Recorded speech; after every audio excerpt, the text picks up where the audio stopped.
dimensión social de la política de eficiencia energética en México.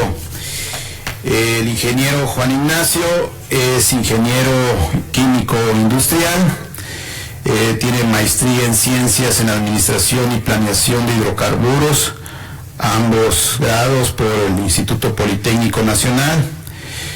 Ha tenido una gran experiencia profesional en el ramo y actualmente es el director general de la Comisión Nacional de la CONUE desde hace 4 años.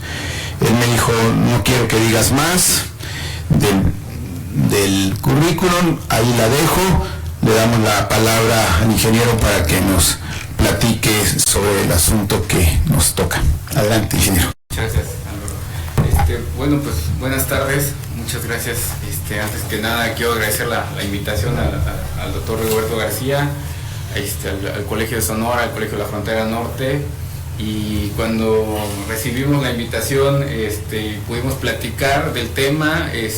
La verdad es que me interesó bastante porque es una institución que está trabajando en temas, que es un tema muy pionero y que está cobrando mucha relevancia. Mi cargo real, bueno, soy el director general adjunto de políticas y programas en la CONUE, y entonces tengo como una de mis tareas tratar de hacer o demostrar algunas evaluaciones de impacto de la eficiencia energética. Entonces es la manera en que creo que puedo enfocar esta plática. Yo sé que ya casi viene la hora de la comida, entonces ya voy a tratar de ser breve. No juego, sí son 68 láminas, pero voy a tratar de llegar a la primera media hora con la 31 lámina para que estandaricemos algunos conceptos y después podemos armar un diálogo, cómo podemos abordar esto, ¿no? Entonces me voy a poner de pie para más. Adelante. Bueno. Sí, okay. Si quieren, vamos viendo la primera. Bien, cuando yo empecé a trabajar en la presentación y viendo los temas que estaban como objetivo, quise plantear 2 preguntas.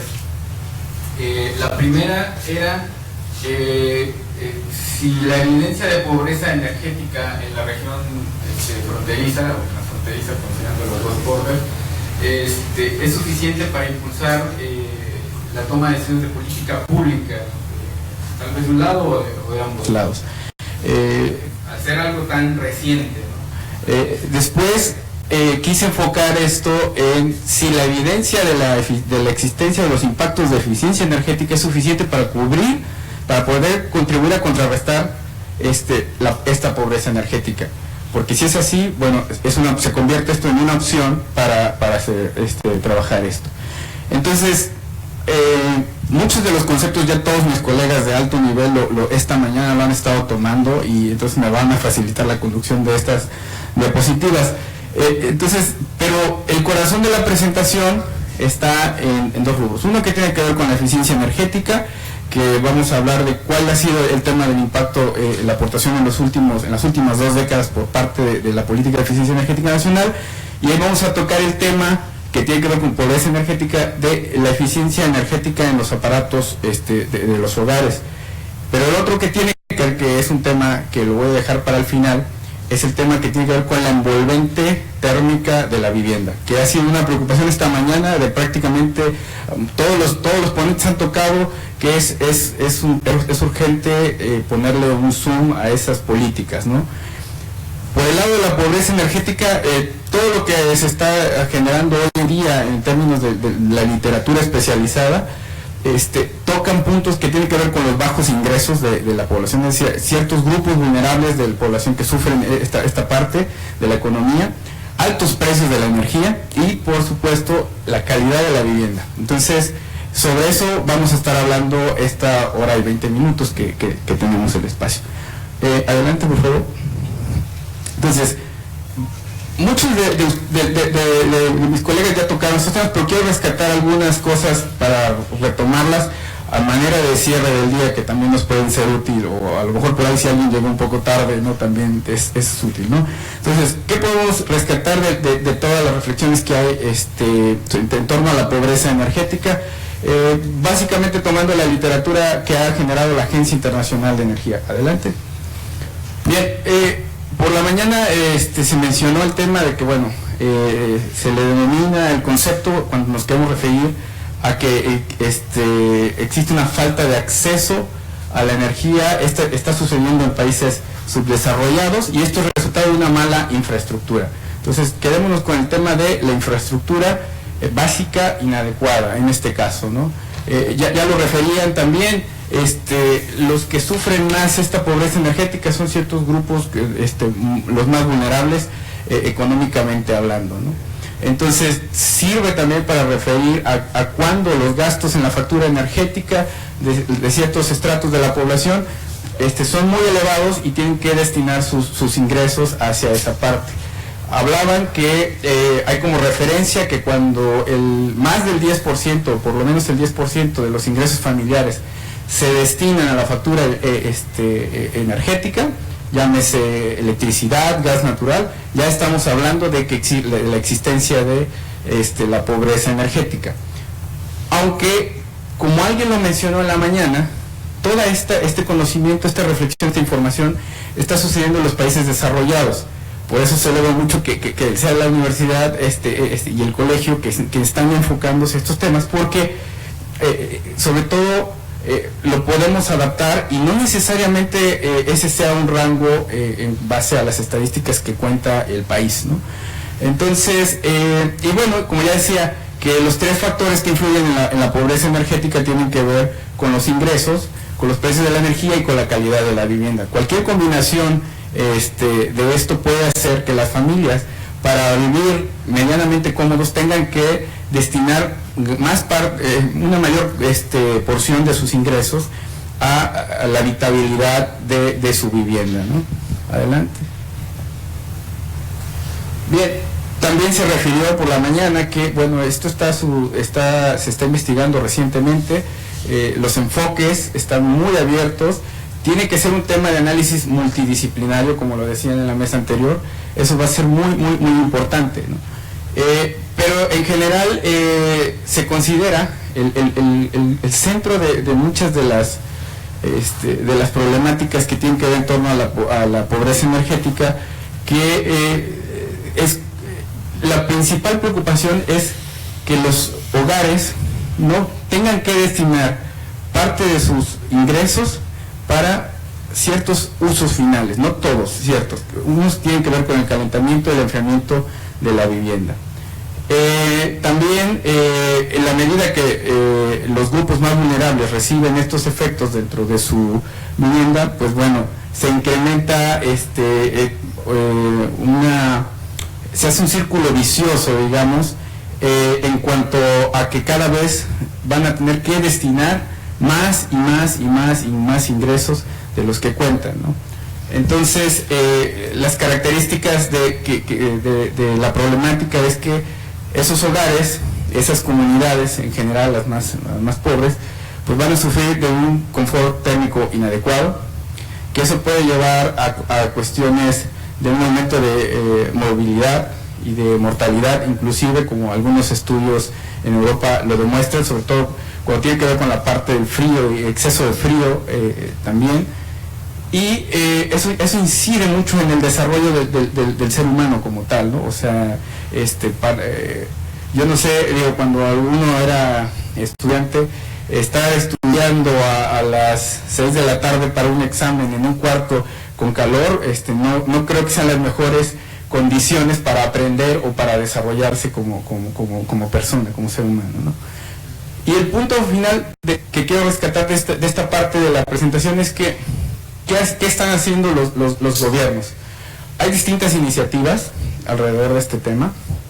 En general, hay desde algunos países subdesarrollados que generan pagos de energéticos para complementar los ingresos familiares, lo cual, desde mi punto de vista, eso no es necesariamente sustentable, porque es como decimos en México, ¿no? les das pescado pero no les enseñas a pescar, ¿no? Es una solución momentánea, es mediática. Otra es, se incrementan la cobertura de tarifas sociales para reducir los precios de la energía.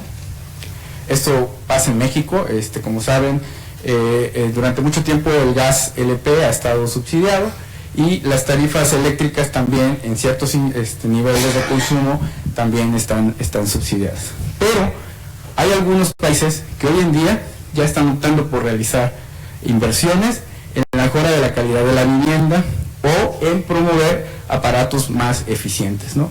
De las tres conjuntos de políticas que se están desarrollando alrededor del mundo para combatir la pobreza energética, esta última es la única que parece más sustentable en el tiempo.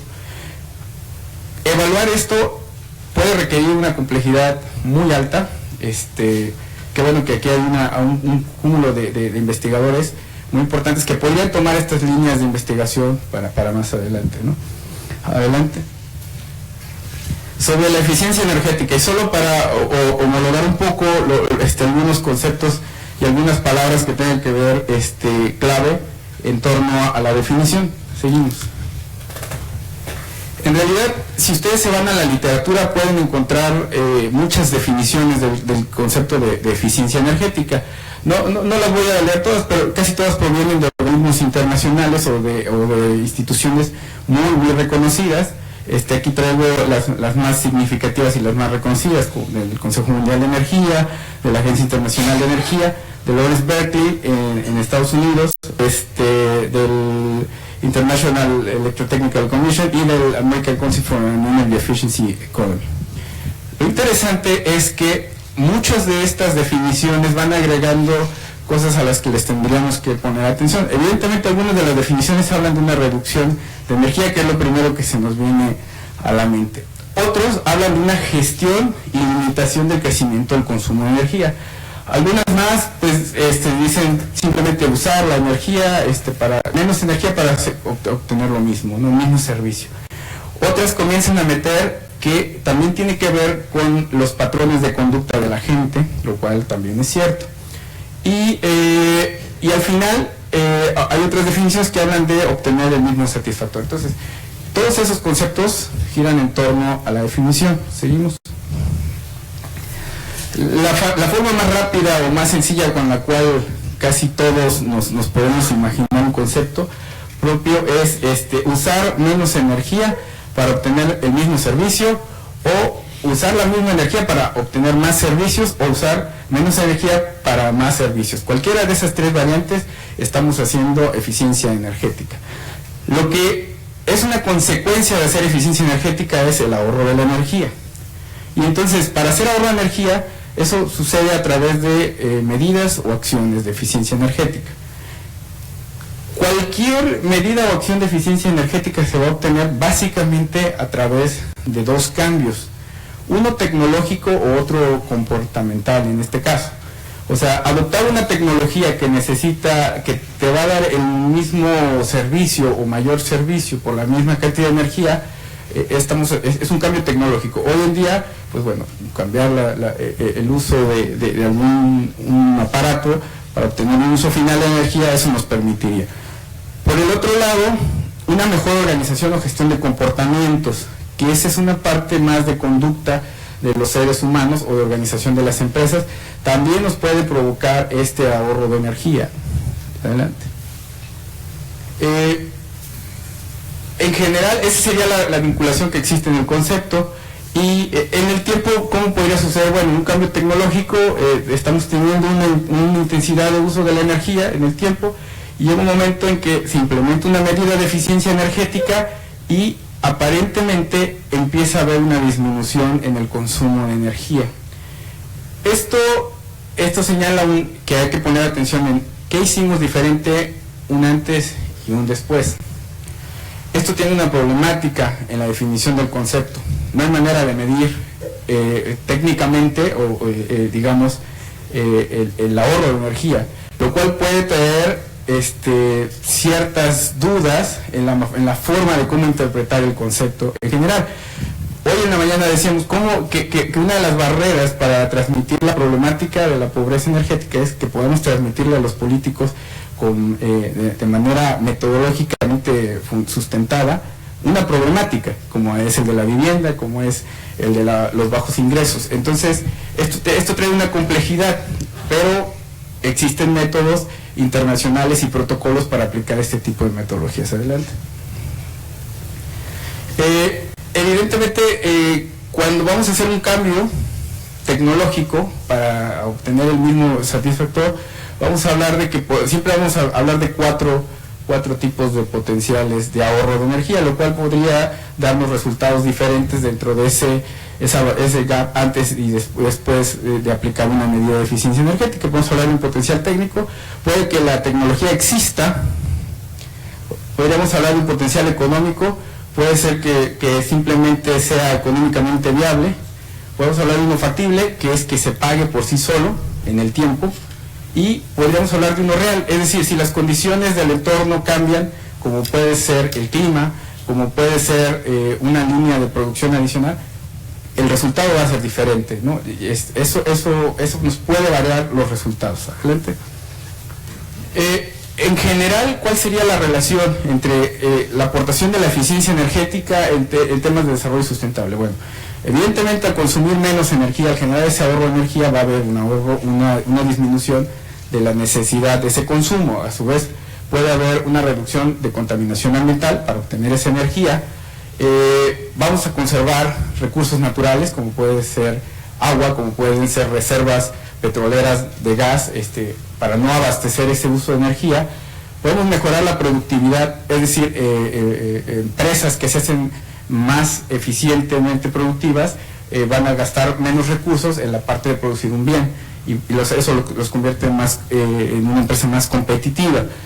Se reducen los riesgos de racionamientos, es decir, todo el recurso que antes se gastaba para producir energía, pues en la medida que tienes que abastecer una menor cantidad, lo que vamos a poder destinar esos recursos a otros satisfactores o a otros enfoques, ¿no? También se incide en la reducción de los costos de los insumos energéticos, como lo decía, se mejora la productividad, y lo más importante para que nos interese en este caso es que se reducen los gastos en los hogares. Siguiente. ¿Qué no es eficiencia energética? Todo aquello que vaya o más bien, ¿en qué no es lo que es eficiencia energética?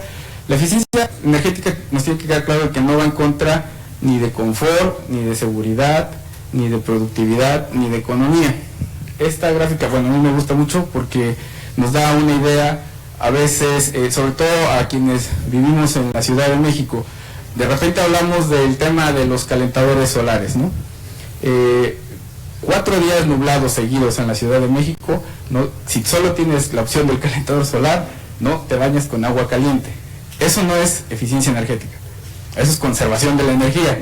Entonces sí nos tiene que quedar claro que de alguna manera no va en contra del confort ni del nivel de satisfactor que requerimos. Para eso serían sistemas híbridos, eso sí sería que dependen del gas, y que bueno, de alguna manera eso nos ayudaría a mantener, a cubrir nuestro satisfactor en este caso.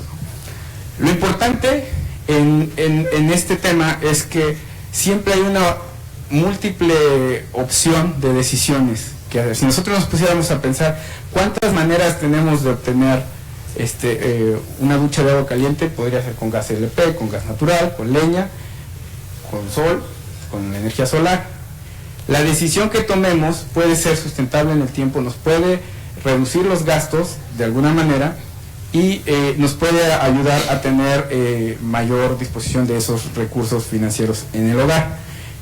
Esas decisiones normalmente, con la falta de acceso a la información de las tecnologías o a la información de los comportamientos de la población en general, nos limita el acceso a esas tecnologías, el acceso a pedir, acceder a distintas opciones financieras para tener estos sistemas más eficientes, y entonces la gente no puede optar técnicamente por usarlos en este caso, ¿no? Adelante. La literatura en términos del concepto, la Agencia Internacional de Energía maneja una serie de 16 cobeneficios. Cada uno de ellos, desde mi punto de vista, es una línea de investigación que podría ser materia de muchos trabajos de tesis doctorales en México. Nada de esto está investigado. ¿Cuál es la relación de la eficiencia energética con cada uno de estos temas? A lo mejor lo más común y lo más próximo para nosotros es saber que, la eficiencia energética va a promover una menor cantidad de emisiones de gases de efecto invernadero. Tendremos un ahorro de energía. Si en cantidad se tiene este ahorro de energía, habrá seguridad energética porque se pueden conservar ciertas reservas de recursos naturales no renovables, por ejemplo. Se puede, como decía, incrementar el acceso a la energía de la población al tener mayor disponibilidad de energía.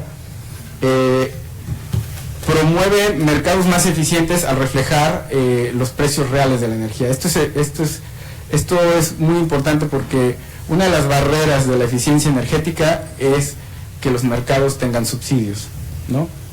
Y a veces los subsidios están relacionados con una política social, como es nuestro caso, pero es un círculo vicioso. No es que en realidad se esté generando un apoyo, porque en el largo plazo ese apoyo puede ser pues ahora sí que regresivo e impactar más fuerte a las poblaciones, sobre todo a los grupos más vulnerables, ya lo decíamos al principio. Tiene impactos macroeconómicos en la actividad. En el sector industrial también genera competitividad a nivel internacional. Adelante. Y sobre todo el primero, que es el que nos interesa, ¿no? Puede liberar recursos familiares que pueden destinar en otros satisfactores o en otras necesidades, en el momento de no destinarlo a la factura energética. Eso evidentemente nos ayuda a disminuir la pobreza en el ingreso disponible de las familias, ¿no? Una línea que está muy fértil por estudiar en este país es cuáles serían los efectos en temas de salud, ¿no? Esta región, tiene una estacionalidad muy marcada y que evidentemente poder correlacionar los impactos de tener, como decían hoy en la mañana, una vivienda digna, en este caso, con la salud sería impresionante, ¿no? Demostrar, en este caso metodológicamente, que continuar con las viviendas que hoy contamos en las políticas de vivienda nacional, pues está generando ciertas consecuencias en la salud de la población, ¿no? Este es un tema muy fértil por estudiar. Genera empleo. Detrás de la eficiencia energética hay todo un mercado de ya lo decían el doctor hoy por la mañana, ¿no? Es negocio también, se genera empleo, y eso siempre es atractivo. Evidentemente se pueden reducir la contaminación local de aire en este caso, le permiten a las empresas energéticas la mejor administración de sus recursos naturales, en este caso Pemex. Es decir, no solo no vas a poder usar ciertas reservas de un hidrocarburo, sino que tal vez dejes de importar por algún hidrocarburo que dependes de un mercado exterior para usarlo para hacerte más productivo, ¿no? En este caso. Y en términos de la administración pública también le ayuda, evidentemente. La ausencia de un consumo lo que va a liberar en el caso de nuestro país sería pues disminuye la necesidad de destinar ciertos subsidios a abastecer esos energéticos. Y finalmente también la eficiencia energética puede proveer valor a los activos. Una cosa que es impresionante cuando uno tiene la oportunidad de ir, en un momento tuve la oportunidad de estar en Francia. Todas las inmobiliarias que rentan departamentos tienen un etiquetado y un valor del consumo energético. Es decir, y está demostrado que las viviendas que por su arquitectura, diseño, consumen menos energía, se les pone una calificación y son las que más se rentan en el caso de Francia. ¿Por qué? Porque la sociedad está consciente que ellos son los que van, el habitar esa vivienda, a ellos les implica pagar esa factura energética. Esto lleva a un dilema que es una cosa compleja. Quien hace las casas no es quien las va a habitar. Entonces, las necesidades de enfoque son muy, muy diferentes, ¿no? Adelante. La relación de eficiencia con cambio climático. La Agencia Internacional de Energía, en una evaluación que ha hecho de llegar al escenario de incremento al 2050 en 6 grados, de incremento de la temperatura promedio del planeta, para preservar y simplemente que la elevación de la temperatura sea de 2, ha evaluado que la eficiencia es la que energética en los usos, en todos los usos finales, hacer más eficiente el uso de energía en el transporte, en la industria, en la vivienda, en los comercios, va a mitigar en el escenario de cambio climático más que las energías renovables. Es decir, el potencial por disminución de impactos climáticos es casi del 36% del total. En segundo término vendrían las energías renovables. ¿Seguimos? Simplemente, no me voy a detener mucho en esta parte. En general, los conjuntos de políticas que giran en torno a la eficiencia energética, algunos tienen que ver con la prospección. Esto sirve para evaluar cuál sería un potencial técnico o un potencial económico de obtener un desempeño en el uso de la energía. Pero las más importantes son las regulaciones o las certificaciones de producto, y ahorita más adelante lo vamos a ver. Adelante. Una de las cosas que las tecnologías más eficientes siempre van enfrentando es que muchas veces, bueno, creo que se movió un poco la letra, pero es que muchas veces la población o quien toma las decisiones no entiende el valor del concepto costo de transacción. Normalmente las tecnologías más eficientes siempre tienen una etapa que empieza en el mercado. La más eficiente siempre suele ser más cara y la inversión empieza muy elevada, como puede ser, no sé si recuerdan cuando empezaron las lámparas fluorescentes compactas, ¿no? Eran más eficientes pero eran muy caras para accederlas. En la medida que la población las va adoptando, estas tecnologías se van abaratando y se hacen de acceso común. Entonces, esta curva de llegar a un punto de equilibrio donde la tecnología eficiente penetra en los mercados de uso de los servicios energéticos en los usos finales, tiene un tiempo de madurez que a veces está correlacionado con entender el concepto de costo de transacción. A veces parece que es relativamente alto, aunque hay que evaluar el costo de inversión y el costo de la operación de esa tecnología en todo un periodo. Quise poner 3 ejemplos de lo que hoy está en el mercado. Si hoy vamos a un súper, un Walmart por decirlo, vamos a encontrar un foco LED, por decirlo, que comúnmente se conoce, de 13.5 watts. Cuesta 175 pesos. Y su servicio son 1500 lúmenes, bueno, a mí me faltó por metro cuadrado, y su vida va a ser de casi 25 años. Si ustedes le preguntan a una persona de bajos ingresos que puede pagar 200 pesos, puede representar 4 salarios mínimos. Hoy esa tecnología no está accesible para ellos. ¿Qué tiene accesible? Dependerá de su ingreso. Una lámpara fluorescente compacta hoy cuesta 45 pesos, consume 23 watts y su vida va a ser de 3.6 años. Es decir, para homologar lo que pasó arriba tendrías que comprar aproximadamente pues el equivalente a lo que vas a usar en 25 años, ¿no? O sea, es dividir 3. Entonces, si se dan cuenta, ya sale más caro. Es peor que eso. ¿A qué tecnología podría acceder la población de más escasos recursos.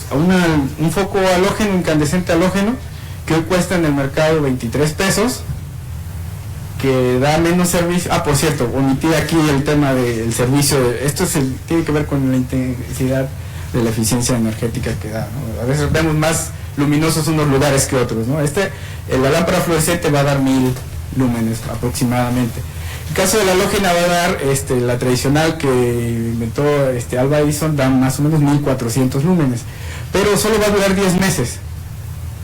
Es decir, la gente que solo va a poder pagar eso va a tardar mucho tiempo y a la larga sale más caro, ¿no?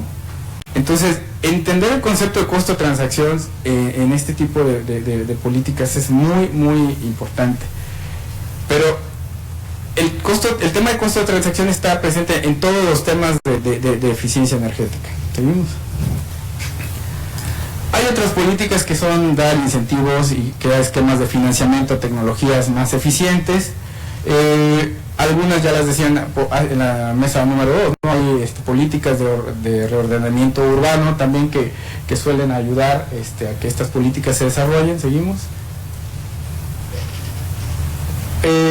Se establecen algunas directrices particulares para el sector público también se generan inversiones públicas en infraestructura. Normalmente algunas de estas pueden ser desde el nivel federal o puede ser desde el nivel local. Una de las cosas más importantes es que pese a que exista una política nacional de la eficiencia energética, no es hasta la toma de decisiones en que este tipo de tecnologías se implementan o se desarrollan en los municipios, en los estados. Entonces hay una corresponsabilidad ahí del gobierno federal, el gobierno local y sociedad, ¿no?, para acceder a estas tecnologías. Adelante.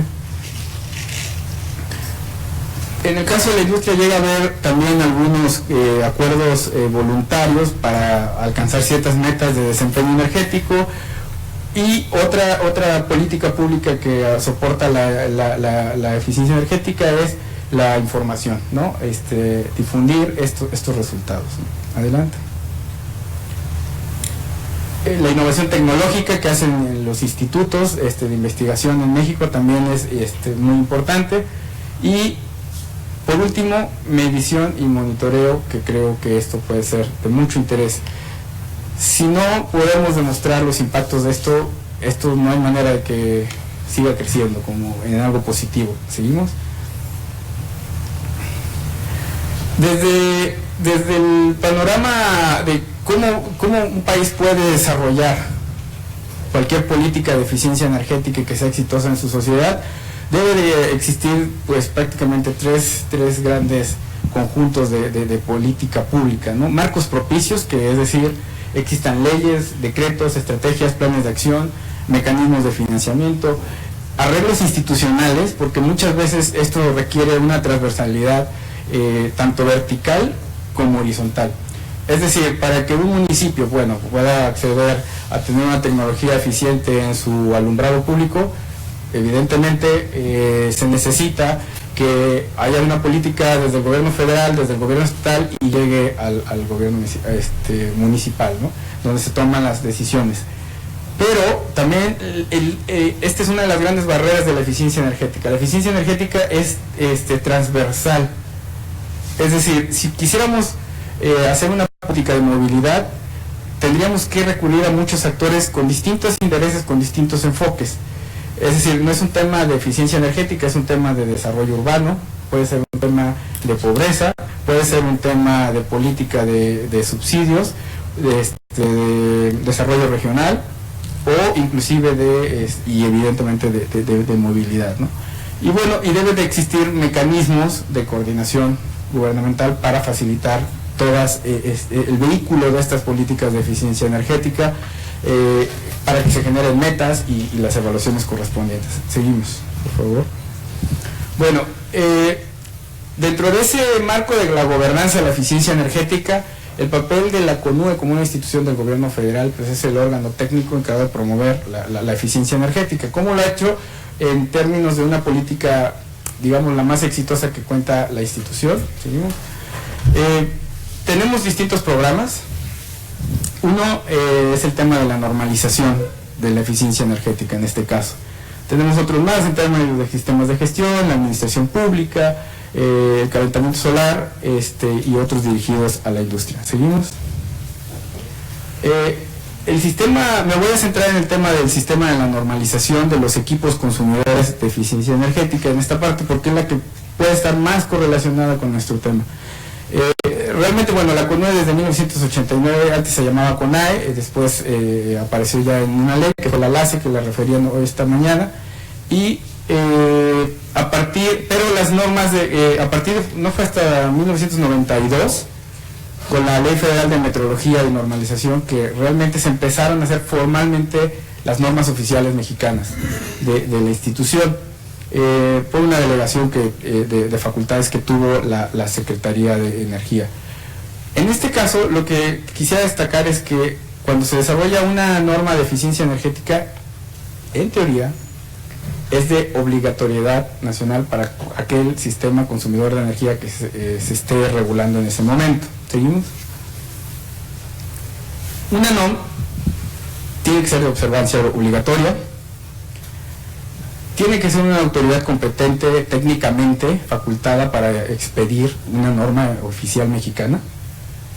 Se deben de establecer en esa norma las reglas, especificaciones, atributos, directrices y características de lo que se esté normando en general. Aplica a un producto, a un proceso, a una manera de instalarlo, a un sistema, a una actividad, a un método. Y evidentemente se transparentan las formas de la terminología que se debe de emplear en la implementación de esa norma. ¿Seguimos? En general se procura una armonización con las ya existentes a nivel internacional, es decir, esto es por un tema de mercado. El desempeño energético de un refrigerador en México que se exporta a Estados Unidos, para que pueda entrar en Estados Unidos, tiene que estar normado y cumplir con un desempeño mínimo de energía o máximo como techo, en este caso, según sea el caso. Eso lo que hace es asegurar beneficios económicos y ambientales en la NOM de lo que se esté normando en ese momento. Y esto también genera una discusión en debates en foros internacionales. Normalmente, cuando se hace una norma, participan los fabricantes, es decir, quien hace un boiler, tiene que estar en las pláticas de conversación. Todos los stakeholders tienen que participar y estar de acuerdo y comprometerse a que a partir de cierto día, una vez que se publique esta norma en el Diario Oficial de la Federación, tienen que alcanzar ese mínimo desempeño energético o máximo, según sea el caso, y es de obligatoriedad. Cualquier producto, en este foro de discusiones de la creación de la norma, normalmente están la Secretaría de Economía y la Secretaría de Hacienda. Entonces, ¿por qué? Porque estos son los organismos que no permiten la entrada de productos ineficientes al país para ser comercializados a través de las aduanas. ¿Seguimos? Y, como decíamos, se genera a través de todo lo que se conoce como un sistema de evaluación de la conformidad, en donde participan privados que hacen sus inversiones para desarrollar organismos de certificación, es decir, quien da un certificado de estos productos, personas acreditadas que tienen que cumplir con cierto nivel de preparación, y unidades de verificación que también están verificando todo el tiempo que esto ocurra conforme está explícito en la norma. Adelante. Y normalmente un producto que tiene una norma de eficiencia energética en el mercado lo van a distinguir. Esta es la norma, la etiqueta de la CONUE, lo van a ver en todos lados, cuando compren un aparato, siempre que esté normado, no todos están. En donde tiene algunos elementos, se especifica que es un límite de consumo, un consumo anual, más o menos, y hay una gráfica siempre que dice si está por encima de un producto. Esto le sirve a la población para comparar con otro producto que vayan en este caso a adquirir en ese sentido, ¿no? Es decir, si de repente este producto que corresponde a una etiqueta de un refrigerador con todas sus características, hubiera otro de las mismas características que estuviera cercano al cero, es decir, está cumpliendo con el mínimo que se estableció en la norma. pero si en este caso es 15, quiere decir que tiene un mejor rendimiento 15% más, ¿no? Y eso nos sirve como información para comparar a la hora de adquirir un equipo. ¿Seguimos? ¿Cuál es el balance al mes pasado del trabajo de esta política de eficiencia energética en el país, del sistema, del programa de normalización? México tiene 30 normas de eficiencia energética en sistemas y aparatos consumidores que están vigentes. Se han generado con inversión privada 71 laboratorios acreditados y aprobados por la CONUE. Hay 8 organismos de certificación y 201 unidades de verificación aprobadas y acreditadas que están evaluando todo, que estos productos estén en el mercado. ¿Seguimos? Ahora, dentro de esas normas, ¿cuántas están dirigidas al sector residencial? Prácticamente el 80% de lo que se consuma en el sector residencial, tanto eléctricamente como térmicamente hablando, está normado. Existe una norma para refrigeradores y congeladores, aires acondicionados, lavadoras, calentadores de agua, bombas domésticas, lámparas, como ya en este caso, estufas y energía en espera, lo que le conocemos como el stand-by. Esto ha sido muy exitoso y ahorita lo vamos a ver en cuanto a una primera evaluación. ¿Dónde está la asignatura pendiente de todo lo que hemos estado platicando hasta este punto? En la envolvente de los edificios residenciales y no residenciales. Existen dos normas, la norma 08, que es de edificios no residenciales, y la norma 020, desde 2011, que es de edificio residencial, que tiene que ver con la envolvente térmica de la estructura de la vivienda y que debería de delimitar, en teoría, las ganancias del calor al interior de la vivienda. Desafortunadamente, esto es una política federal y existe un problema en el momento de la aplicabilidad. Los reglamentos de construcción no se deciden desde el gobierno federal. Los reglamentos de construcción de la vivienda se deciden desde los gobiernos municipales y locales. Es la autoridad local la que decide que se aplique cierto número de normas durante una construcción. Entonces, esto puede obedecer a otro tipo de intereses, en este caso, como puede ser el de los desarrolladores o los constructores, que no necesariamente, lo planteaban hace rato, ¿qué sería una vivienda digna en este caso? No sé, a lo mejor el prototipo de la vivienda digna no es una cosa que está de acuerdo con lo que una constructora quiere, porque lo que la constructora quiere es abaratar los costos materiales. Pero no necesariamente es lo que quiere la persona que lo va a habitar, ¿no? En este caso. Entonces, empiezan ese tipo de debates que hasta la fecha los persiguen y, bueno, en el caso de la vivienda en el país, región del norte, el centro o el sur del país. Entonces, imagínense la complejidad de esto que puede haber detrás de la aplicación, ¿no? ¿Seguimos? Ahora, empezamos ya llegamos a la 30, ahora sí, creo que ya vamos de bajada. Evidencia de los progresos de la eficiencia energética. ¿Seguimos? ¿Qué evidencia? Si nosotros seguimos...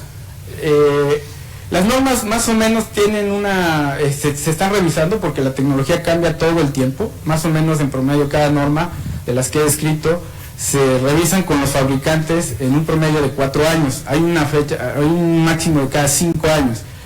Lo que sí es evidente es que, por ejemplo, un refrigerador del 94, 93 consumía prácticamente 3 veces más que lo que consume hoy, ¿no? Y este es el registro de la norma, no es el registro de promedio. Entonces, es decir, si alguien estuviera por encima de estos parámetros, está violando la ley, o está fuera de ley o fuera de norma, ¿no? Porque es de obligación nacional, ya lo platicamos, ¿no? Esa es una evidencia del progreso. Evidentemente, esto es de lo nuevo. Lo que se está normando son los productos nuevos y la evolución en el mercado. ¿Seguimos? Hace año y medio desarrollamos esta gráfica ahí en la CONUE para tratar de observar. Era una serie de tiempo en donde teníamos el consumo eléctrico nacional lo dividíamos entre el número de usuarios que estuvo en ese año y veíamos un comportamiento. Entonces separábamos los comportamientos. Uno era el nacional, que lo pueden ver en el azul, que está en medio, entre 1982 y 2014. Y encontramos que las zonas templadas, en este caso, llámese la Ciudad de México, por ejemplo, Guanajuato, prácticamente en términos unitarios están consumiendo lo mismo que consumían hace 20 años. Sin embargo, por el otro lado, veíamos que en las zonas cálidas, como es en este caso el estado de Sonora, va a la alza. ¿Seguimos? En el caso del gas natural, datos del Balance Nacional de Energía, una de las primeras normas que se hicieron fue la que tenía que ver con la transferencia de calor de los boilers, es decir, que se aprovechara esa transferencia, y de repente empezamos a ver que pese a que crece la población, crece el número de boilers instalados en México, el consumo de gas se fue prácticamente aplanando. ¿Seguimos? En términos, pareciera que está fuera de lugar esta gráfica, pero ahorita la contextualizo. Hay una relación directa, como todos ustedes saben, entre la actividad económica y el consumo de energía, ¿no? Y una relación que ayuda más o menos a ver si hay una mejora, en este caso es la intensidad energética. ¿Seguimos? Una manera de evaluar esa intensidad energética es a través de los indicadores de eficiencia energética. Un indicador de eficiencia energética lo que va a hacer es te ayuda a monitorear el progreso de la eficiencia como una política pública y trata de correlacionar el consumo de energía con un nivel de actividad o servicio que quieras cuantificar en general. Se usa para ver las tendencias históricas, se usa también para demostrar que existieron algunos ahorros o había algunos progresos, y también se puede usar para modelizar cosas prospectivas hacia el futuro de por dónde podría haber un mejor desempeño. ¿Seguimos? En la primera gráfica lo que estamos viendo es la intensidad energética mundial, es decir, es dividir el consumo de energía total mundial entre el PIB total mundial, y esto mismo se puede hacer a nivel nacional o a nivel sectorial. Evidentemente, como están unidades económicas, se trata de poner a pesos constantes para omitir ciertas fluctuaciones. Desde la crisis petrolera de los 70s, que dio origen al concepto tal como de la eficiencia energética, prácticamente todas las economías, sobre todo las más desarrolladas, y en general el mundo ha disminuido su intensidad energética 1.1% por año, en general.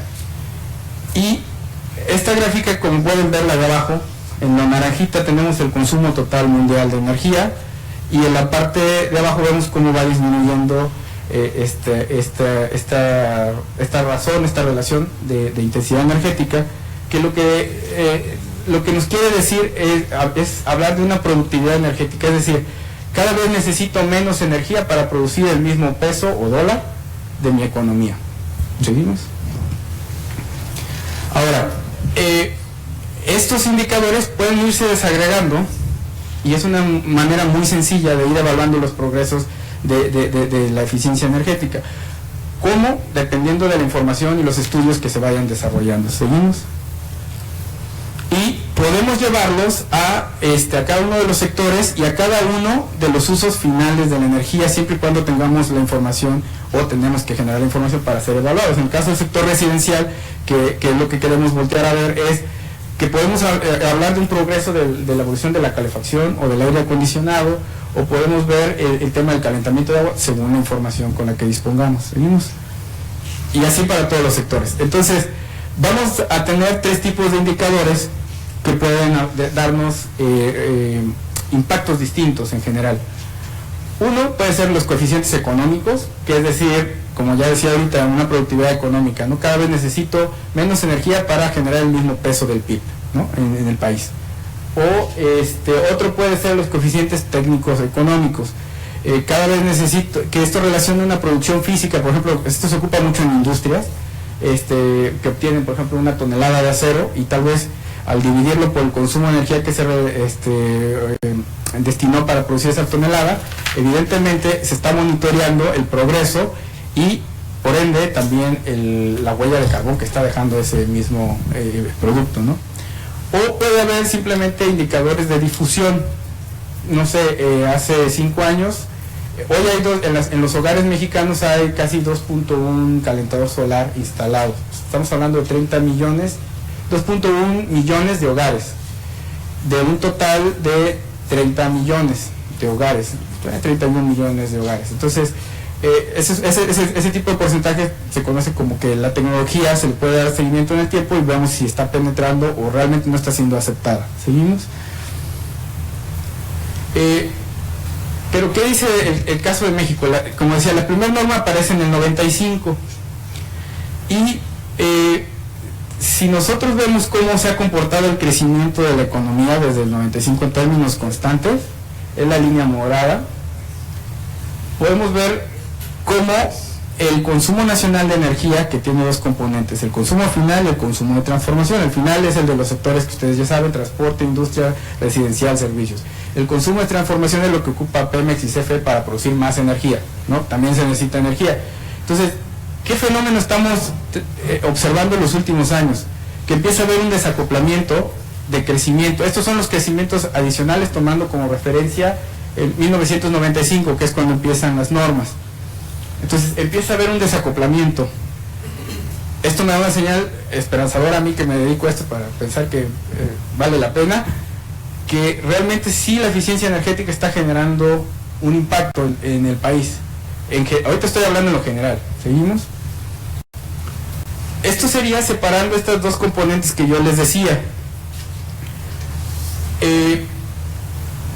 La intensidad energética, que es la de hasta arriba, es en general todo el consumo, es la relación del consumo nacional de energía con el PIB. Entonces, realmente si lo veo así, pues los progresos están generándose en los últimos años. Después viene la intensidad energética final, donde están esas normas que hoy mencionaba, esos equipos en todos esos sectores, porque no nada más hay normas de eficiencia en el sector residencial, hay en el sector transporte, hay en el sector servicios, ¿no? Entonces empieza a notarse que sí ha habido un progreso de alguna manera, y en el caso de la transformación apenas empieza a vislumbrar el efecto de las energías renovables, aunque las energías renovables tienen mucho tiempo. Si se dan cuenta, ¿dónde está el efecto de las energías renovables? En esta pequeña caída. El efecto de la eficiencia energética está en esta. ¿Por qué? Porque las energías renovables se están ocupando para generar energía, en este caso, en su mayoría, ¿no? También está en la parte de uso final para sustituir una fuente energética. ¿Seguimos? Ahora, si yo hago un zoom a esos dos comportamientos en términos de variaciones aditivas, en este caso, lo que estoy observando es que desde el 95, esta sería el efecto en los sectores de intensidad de consumo final. Es decir, solo estoy agarrando la porción del consumo de energía de los sectores finales donde existen esas normas. Esto es en la parte de transformación. Esto es generación de electricidad, esto es refinerías, centros procesadores de gas, petroquímicas. Esto es transporte, industria, residencial. ¿Seguimos?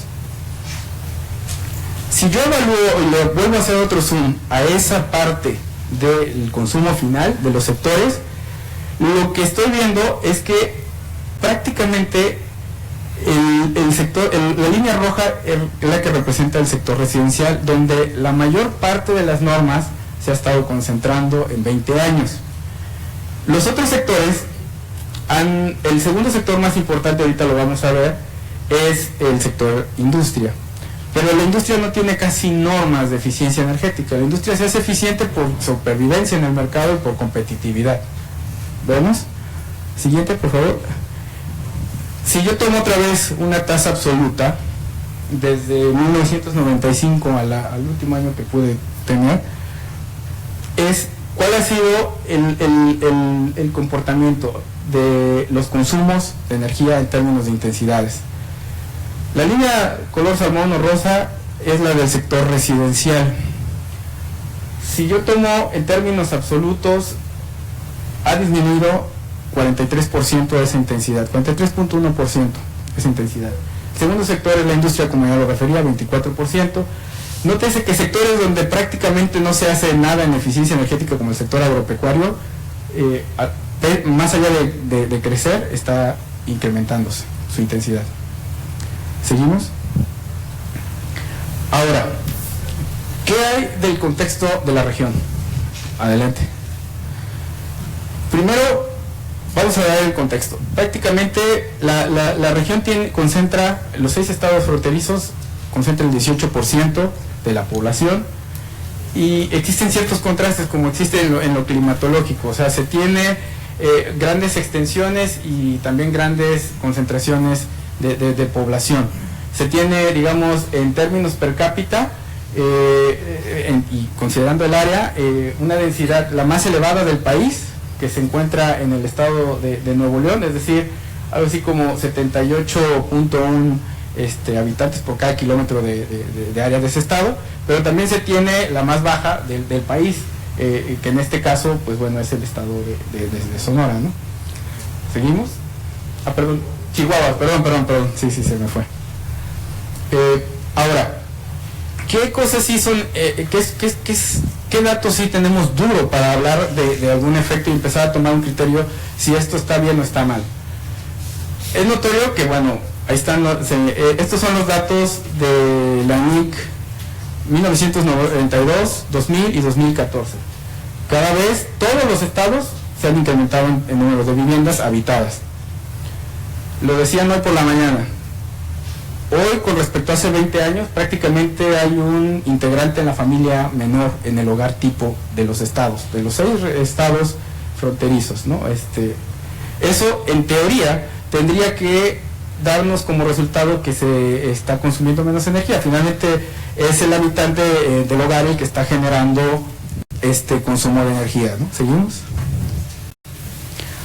¿Qué otra cosa hay que considerar en este contexto? Tenemos 10 zonas climáticas distintas, en todo el país. Sin embargo, la parte más desértica y semidesértica está en esta franja fronteriza, como pueden darse cuenta. Eso, de alguna manera, está correlacionado con las zonas extremosas, ¿no? Pero no solamente, es decir, este tipo de ecosistema te genera un verano muy caluroso y un invierno a veces el más frío, ¿no? ¿Seguimos? ¿Cuál es el impacto de eso? Bueno, otro elemento que quiero dar antes de seguir. Estos son como elementos. No, está bien. Voy a hablar brevemente. El tema de grados día. Una forma de medir los requerimientos de calefacción o refrigeración, una métrica se conoce como los grados día, que es una referencia entre la temperatura exterior y la temperatura, digamos, una de referencia que te puede dar una zona de confort, de satisfacción, de habitabilidad, digamos, dentro de la vivienda. Esto nos ayuda y nos detecta una necesidad de climatizar el ambiente dentro de la vivienda, y ya sea para calefacción o refrigeración. Y se puede evaluar a nivel anual o a nivel mensual, y las temperaturas pueden variar se van a comportar de acuerdo a las condiciones climáticas. Yo aquí traté de plasmar los 6 estados de la franja fronteriza, y ya vieron dónde está Sonora. En el caso del nivel de refrigeración, esta curva se va a aparecer en la estacionalidad del año muy similar a la de la demanda de energía eléctrica. ¿Por qué? Porque tiene que ver que se necesita climatizar y hacer confortable. La otra se va a parecer mucho a la demanda de gas natural. Es la única que pude conseguir, no la pude conseguir, pero la he visto de algunas distribuidoras de gas natural para el invierno crudo, ¿no? Entre más alto es, correlacionen esto con una demanda de energía. Ahorita vemos los energéticos. ¿Seguimos? Por otro lado, la CFE fija las tarifas eléctricas, que tiene que ver con la cantidad de recursos que se va a destinar, de acuerdo a la temperatura promedio del verano. Evidentemente, las tarifas más elevadas en la parte doméstica son las tarifas D, E y F. Son 9 tarifas, aquí faltó mencionar la de doméstica de alto consumo, pero que coexiste también en todo el país. Pero una manera de determinarla es cómo estuvo el verano, el del promedio de los últimos 5 años, ¿no? Entonces, si ven, la región pues tiene las más calurosas, pero al mismo tiempo son las más caras, ojo. Entonces, hay una correlación entre el costo con la temperatura promedio. ¿Seguimos? ¿Qué sí ha pasado de acuerdo a lo que sabemos con INEGI? Entre 2000 y 2014, los estados fronterizos incrementaron su nivel de equipamiento. Vamos a dejar fuera por el momento el calefactor en este caso, porque aparentemente los números dicen que bajó de 5, es decir, ¿esto qué quiere decir? Del total de los hogares, en 2000, 5% de los hogares habitados en los estados de la región tenían un calefactor.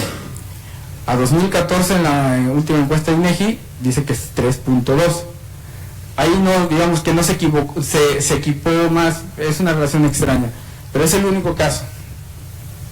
Por el contrario, el aire acondicionado, mientras en el 2000 todos los hogares, digamos, esto se conoce como saturación, tasa de saturación, ¿no? Los hogares totales, los que lo tienen el aparato entre los totales que estaban. 9.1% tenían en su vivienda un aire acondicionado. Se ha incrementado a 14.3%.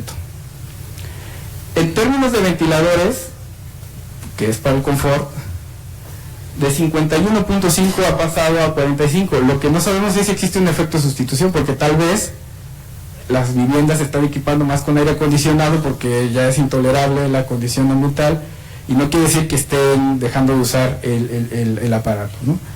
En términos de calentadores de agua se ha incrementado de 41% de los hogares, ahora está al 45.4%. ¿Seguimos? Otros equipos. TV. Todos consumen energía. De 89.6 pasa a 93, es decir, el 93% de las casas ya hoy tienen una TV en la región. La lavadora se incrementó, el refrigerador se incrementó, el microondas se incrementó y el uso de la estufa se incrementó. Todos, salvo el ventilador y el aire acondicionado, no tienen un comportamiento estacional. ¿Se cocina igual? ¿Se baña igual la gente?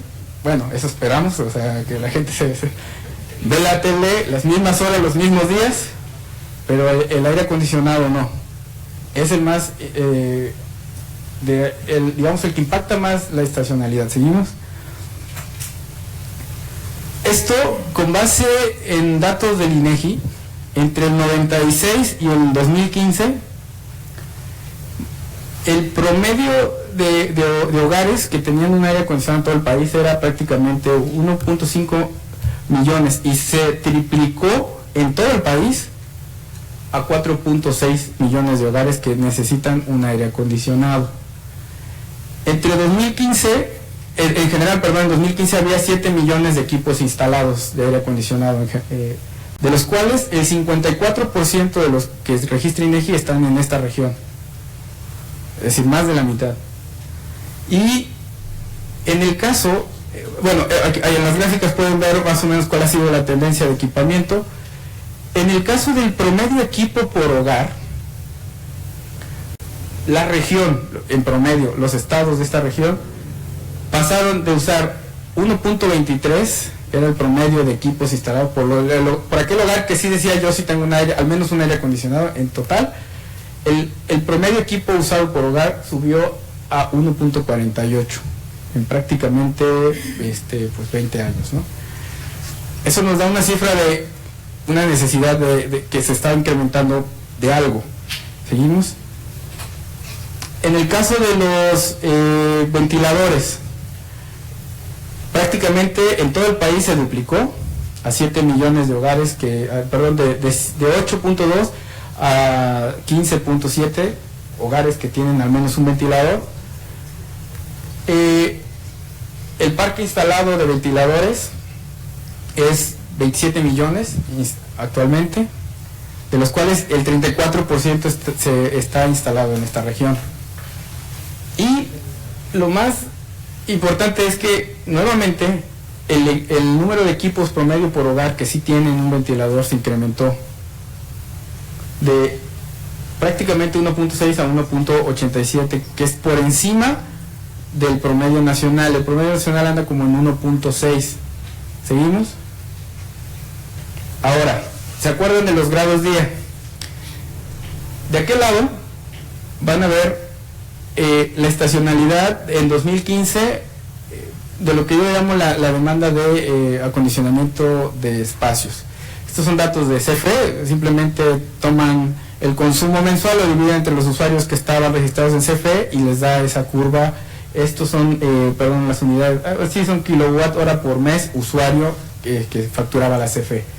Y existe una correlación con la parte de los grados días para refrigeración mensual, que está muy marcada en el verano. Es decir, es un verano extremo. Si ustedes se dan cuenta, prácticamente la demanda en el verano, en el caso de Baja California, bueno, vamos a ver Sonora porque estamos aquí en este caso, ¿no? Si se dan cuenta, se triplica prácticamente de 200 en junio, 200 kilowatt hora por, en ese mes por usuario, se está triplicando a casi 600. Eso significa que se triplica en costos para la facturación eléctrica. Me faltó omitir que estos datos los saqué con una herramienta que es pública de la CONUR, que está en línea, donde ustedes pueden meter la temperatura máxima del mes, la temperatura media, la temperatura mínima durante ese mes y el nivel de precipitación que hubo en ese mes registrado. Estos son datos públicos, están en Conagua, ahí o en el servicio meteorológico lo pueden sacar y se calcula. Entonces, está muy marcado lo que pasa entre julio y prácticamente noviembre, ¿no? Que esa demanda no puede ser que hayan visto más tele, no puede ser que hayan usado más el microondas, prácticamente es la demanda de aire acondicionado el área que está en esa parte, ¿no? ¿Seguimos? Es la situación de prácticamente todos los estados de la región, por aquella parte que hablábamos de los ecosistemas y del tema de las tarifas. Vean cómo prácticamente es el caso de también marcado de Chihuahua, de Coahuila. Seguimos. Nuevo León, bien, muy marcado.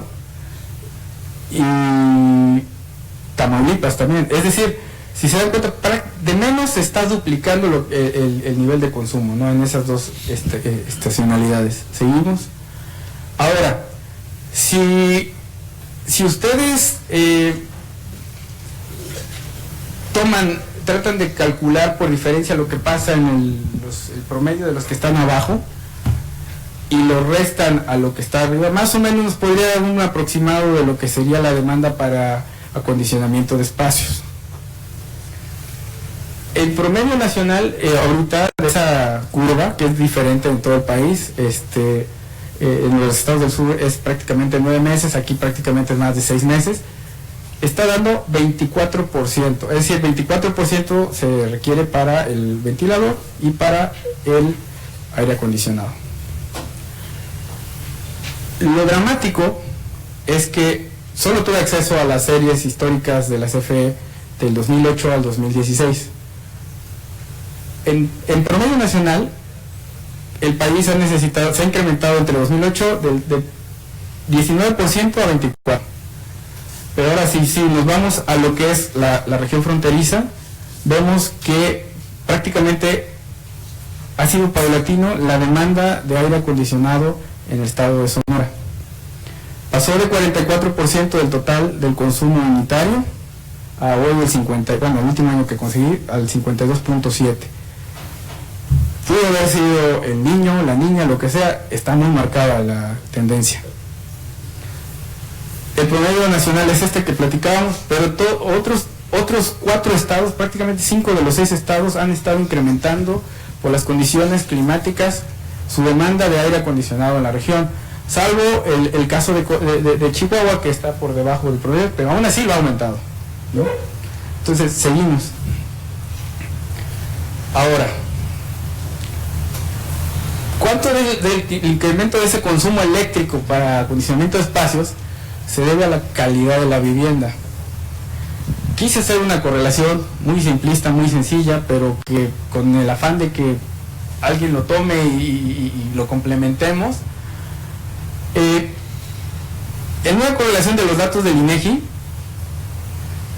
14% de los hogares tienen aire acondicionado. De ese 14%, el 83% tiene un ventilador. ¿Se acuerdan que hablábamos del tema de comportamientos? Existe una sensación de tengo un aire y no me alcanza, tengo que poner el venti al mismo tiempo para que circule el aire, y eso es muy común, consumiendo más energía. Es decir, otra vez vuelvo al punto de los comportamientos y la tecnología.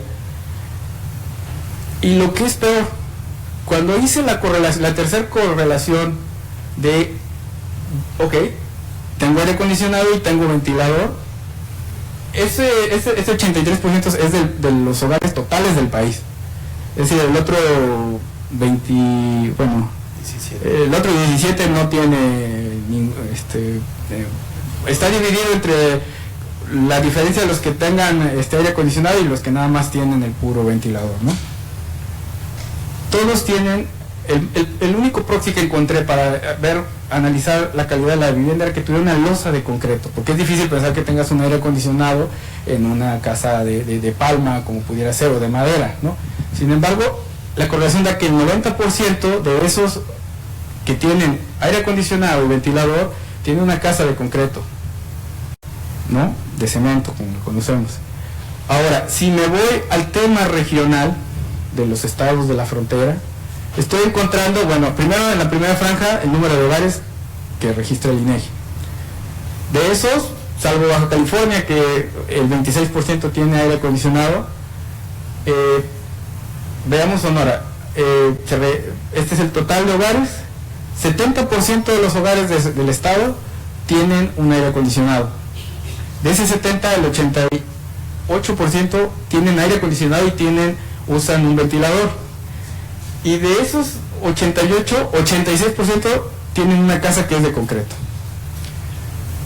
Si la sensación de existe evidencia de un crecimiento para acondicionar o refrigerar la vivienda y la correlación aparentemente es elevada, podríamos pensar que hay algo evidente en las estructuras de las viviendas que no está permitiendo o que nos está generando ya un problema de pobreza energética como tal.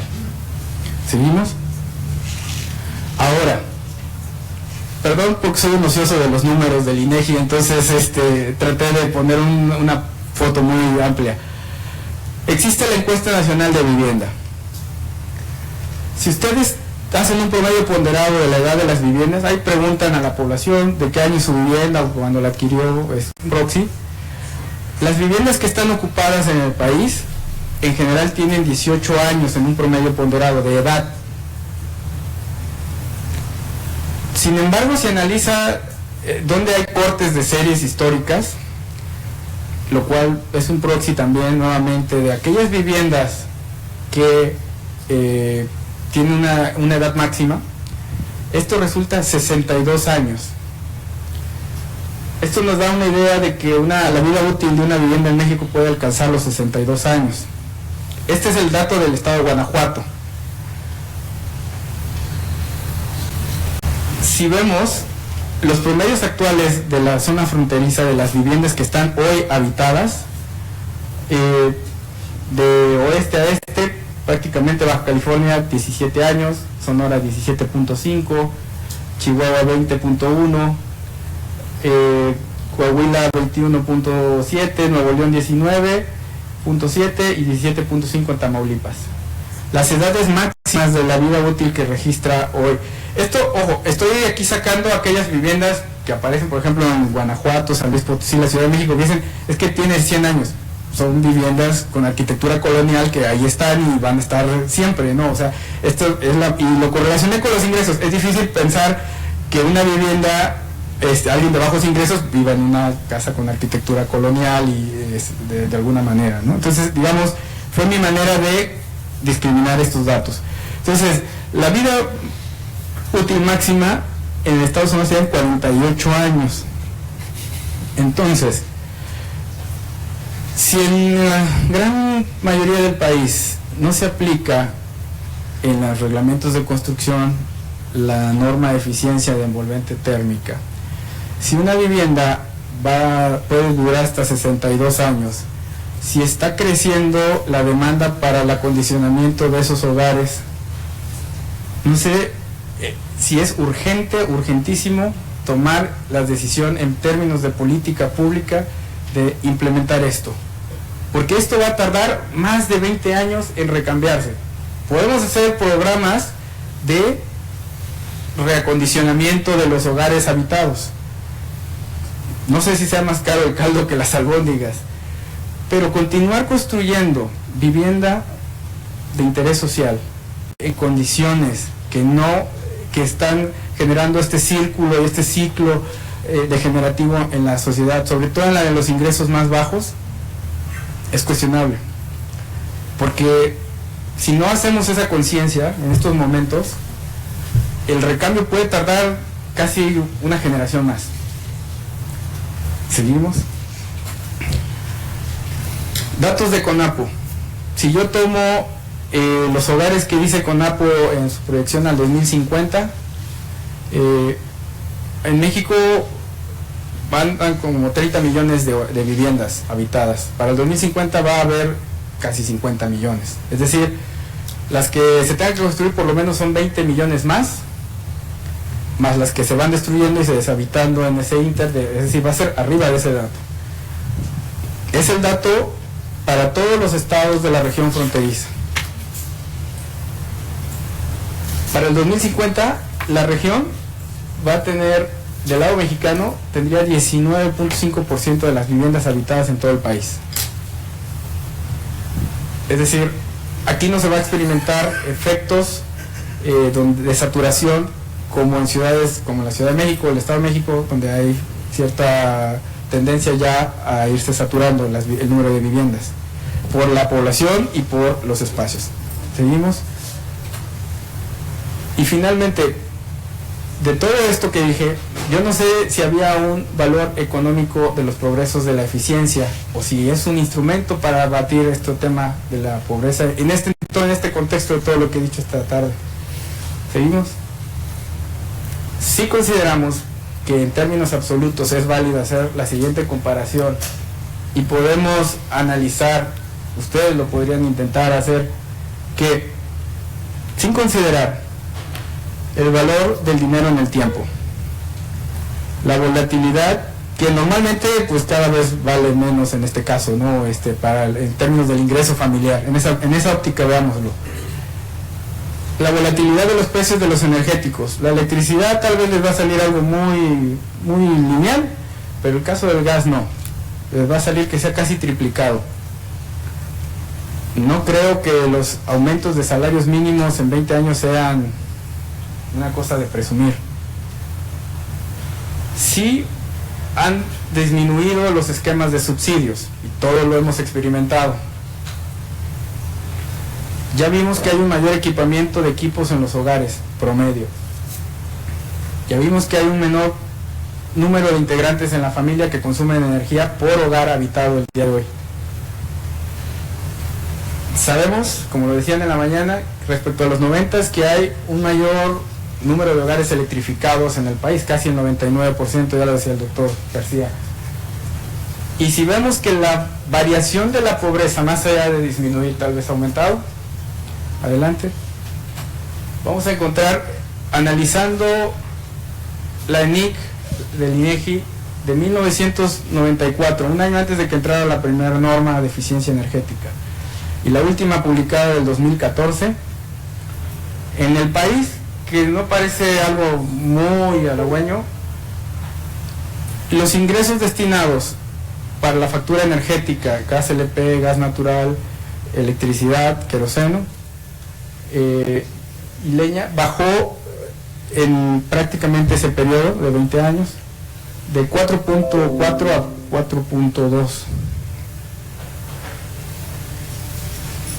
Sin embargo, lo positivo de esto, si nos concentramos en la línea roja, que es la de 1994, y la línea negra, que es la del 2014. Repito, son términos absolutos, aquí no aplica el término del valor del dinero hasta cierto punto, digamos, ese efecto está discriminado. La gente de los 3 deciles o 4 deciles más bajos pasó de destinar en consumo de energía del 9% a prácticamente el 5.3% en 2014.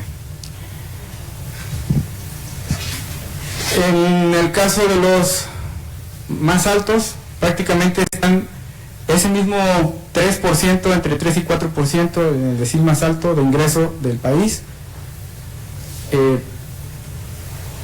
están destinando prácticamente lo mismo, ese mismo 3% que destinaban la gente de mayores ingresos en el 94, lo destinan ahora.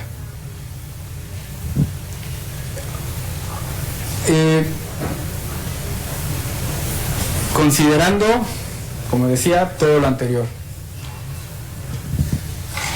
yo creo que esto se hizo sin la envolvente térmica. Y quienes no tienen problemas para pagar una mejor estructura en la vivienda son los últimos deciles. Creo que esto demuestra que la eficiencia es útil para combatir la pobreza energética del país, con todas las bemoles que ha sucedido, y que nos debería servir como punto de partida para proponer políticas públicas. En 20 años se ha demostrado, esto para mí lo demuestra, que vale la pena, y que finalmente aplicar el tema del envolvente o exigir, demandar esa parte puede ayudar mucho. Y son decisiones urgentes. La tecnología va a seguir, lo peor del caso en este tema es que las tecnologías existen, no es algo que estemos esperando que se invente. Un aislamiento, una ventana de doble cristal, triple cristal, acotamientos de sombreado de las viviendas, eso está al alcance. O sea, no se tiene que invertir, como decía al principio, como una política pública en mejorar las condiciones de vida. Entonces, creo que vale la pena apostar al tema de eficiencia energética como una solución, como una alternativa, y pues prácticamente, bueno, damos la siguiente nada más para terminar. Una reflexión, parece que por cierto, la anterior no pude reproducirla en términos de la región porque la base de INEGI tiene ahí cosas extrañas, que tienes que generarla en terciles y no en deciles, entonces ya no me iba a salir la comparación, pero bueno, sale por encima. En términos de terciles, ese promedio que veíamos en el 5% nacional para el país, en la región está en el 7%, ¿no? Y para los más pobres sí está cercano a ese 10% del que hablábamos, ¿no? Y una de las cosas es que realmente el consumo del país lo está moviendo el último decil. Es decir, y suena coherente, son las personas que tienen el poder adquisitivo para hacer el recambio de los aparatos más eficientes en el corto plazo. Pero tendríamos que, por un lado, continuar con los programas y las políticas dirigidos a los grupos sociales más vulnerables, insertar este tema de la envolvente térmica en la vivienda de interés social, pensando en el largo plazo y pensando en la urgencia que existe, porque los deciles más altos pueden acceder a la eficiencia energética lo más pronto posible. La siguiente. Y bueno, básicamente eso les quería compartir esta tarde y gracias por la oportunidad.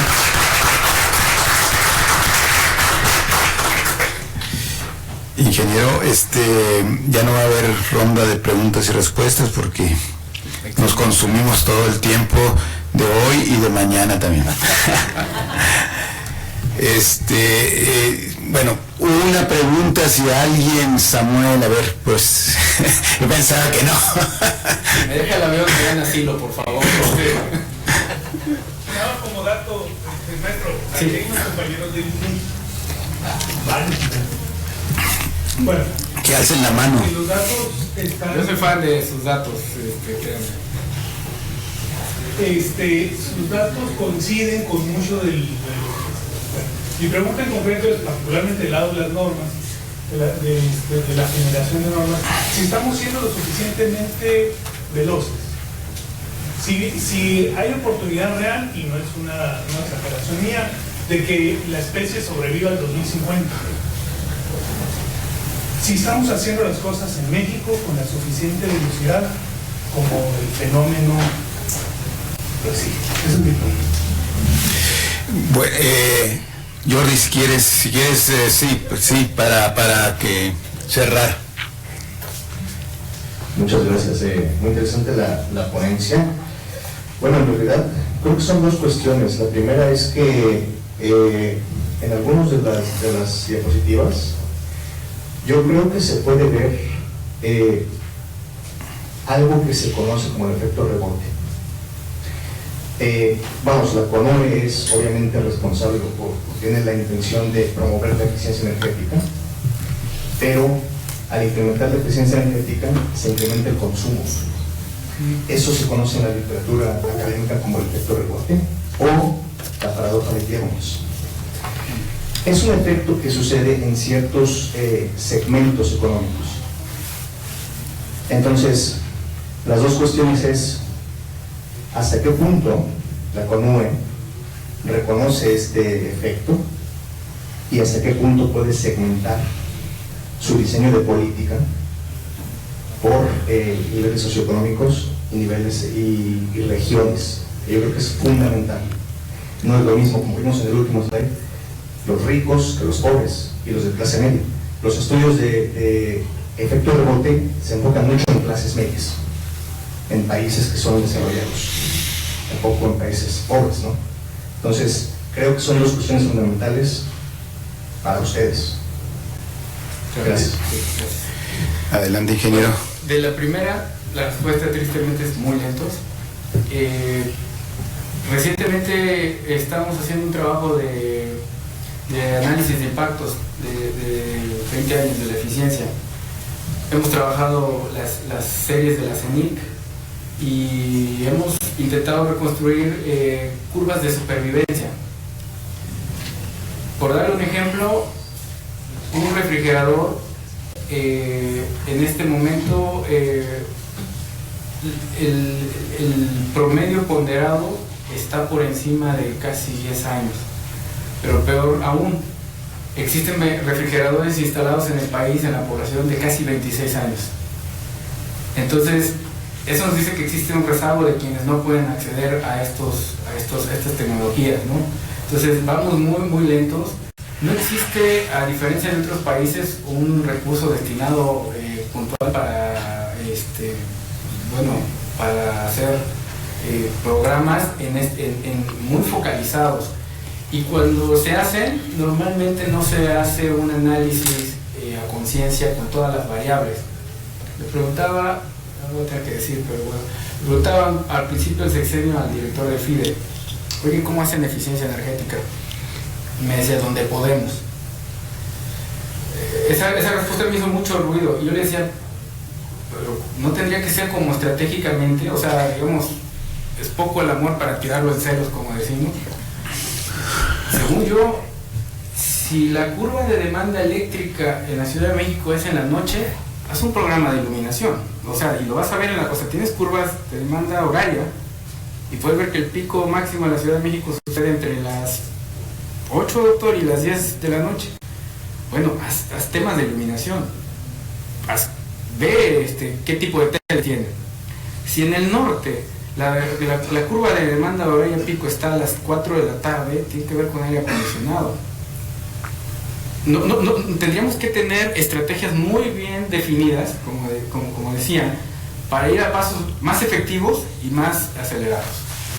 Y eso no conozco a alguien que lo esté haciendo en estos momentos, tristemente. Nosotros, para empezar la otra respuesta, somos una institución de 140 personas.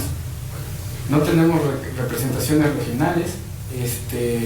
Prácticamente, en mi caso, somos un área de 9 personas y estamos haciendo 3 personas este tipo de análisis. En el tema Y aparte no existe la voluntad política, como decía, en el sentido del tema de vivienda, porque es un tema de intereses cruzados, o sea, no es un tema o sea, repito, las tecnologías existen, están, pero puedes encarecer una vivienda, puedes, tal vez en eso la persona, de acuerdo a los codificadores de quien hace los financiamientos, ya no lo puede pagar en teoría, ¿no? O sea, debería de haber este progreso evolutivo hacia votar estos grupos, a ver estos grupos vulnerables, porque nadie los va a apoyar si no lo hacemos desde arriba, ¿no? Y también la coordinación con las entidades locales es básica, ¿no? Empoderarlos a que tomen esa conciencia de que la sociedad y el sector académico vigile estos empoderamientos es importante, porque si no, no va a despegar esto, ¿no? El efecto rebote, totalmente de acuerdo. Sucedió que en el sexenio anterior dejabas un refri y la persona que entraba al programa no quería el de 11 pies, quería el de 14, porque ya despacha agua y hielitos más, y ponía la diferencia. Lo que dices está plenamente reconocido. Si se acuerdan la curva, confluye prácticamente en un punto de equilibrio que está en los deciles del medio, antes de caer hacia los deciles más altos. Es decir, la gente de clase media es la que quiere seguir accediendo al siguiente nivel, lo decía de la mañana. ¿Cómo cambiar esa mentalidad, si no es a través de información o de estudios serios, en donde tener un auto no es el que te va a hacer más, ¿no? O sea, es un tema de democracia energética, como lo decía, ¿no? Entonces, están muchas asignaturas pendientes y definitivamente el efecto existe, es medible. No creo que sea... la pregunta sería, ¿hasta qué punto puedes limitar a tus clases medias a acceder a un mejor, lo que ellos consideren su derecho de acceder a un mejor televisor, a un mejor refrigerador? Claro.